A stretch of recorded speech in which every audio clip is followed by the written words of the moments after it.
গতকালকে রাত্রেতে রোদের বৃষ্টির সংখ্যা করছিলাম, বন্যার সংখ্যা দিনে মহান রাব্বুল আলামিন আমাদেরকে একটা সংখ্যা মুক্ত করে দিয়েছেন।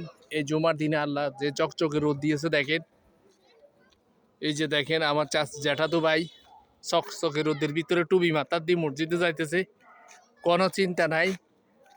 আল্লাহ দিলে আল্লাহ আমাদেরকে এই জুমার দিনে বিপদ মুক্ত করলেন। আজকে রোদও সূর্যটাও একদম ফকর আকার উঠছে, দেখেন রোদের কিতাব বুঝেন নি। তো আমরা চাষি চারটু ভাই দুর্গা মসজিদে যাইয়ে টাটা আর ভালো থাকিয়েন। দ্বিতীয় কথা তো সবাই মোটামুটি আমাদের নোয়াখালী সেনবাগের 3 নম্বর ডুমুরগা ইউনিয়ন পলতি গ্রাম আমাদের গ্রামে এবং আশেপাশের গ্রামও দেখলাম যে মোটামুটি বন্যার আর ঝুঁকি নেই। যদি আবহাওয়ার কোনো পূর্বাভাস না থাকে, পূর্বাভাস তো অবশ্যই থাকবে, তারপরে যদি না থাকে তাহলে অবশ্যই এভাবে ইয়ে করবো। সবাই দোয়া করবেন আজকে রোদ ওঠার জন্য। আল্লাহ দরবারে হাজার শুকরিয়া আদায় করি। আজকের পরিবেশটা গত এক সপ্তাহ তুলনায় ভালো আছে। ভালো থাকবেন সবাই, আমাদের জন্য সবাই দোয়া করবেন। আর বিশেষ করে দেশ বিদেশে যারা আসেন তারা অবশ্যই চিন্তা করবেন না, কারণ বন্যা নিয়ে এত আশঙ্কাজনক কোনো চিন্তার কারণ নাই।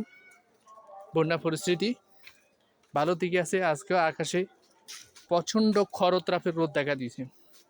সূর্য আজকে প্রচণ্ড আকার রাগ দিয়ে উঠছে, এতদিন উঠতে পারে নদে আর যা গরম হয়ে উঠছে পালা করে সূর্য, বুঝছেন। সবাই ভালো থাকবেন। আজকে জুমার দিনে সবাইকে জুমার শুভেচ্ছা জানাই।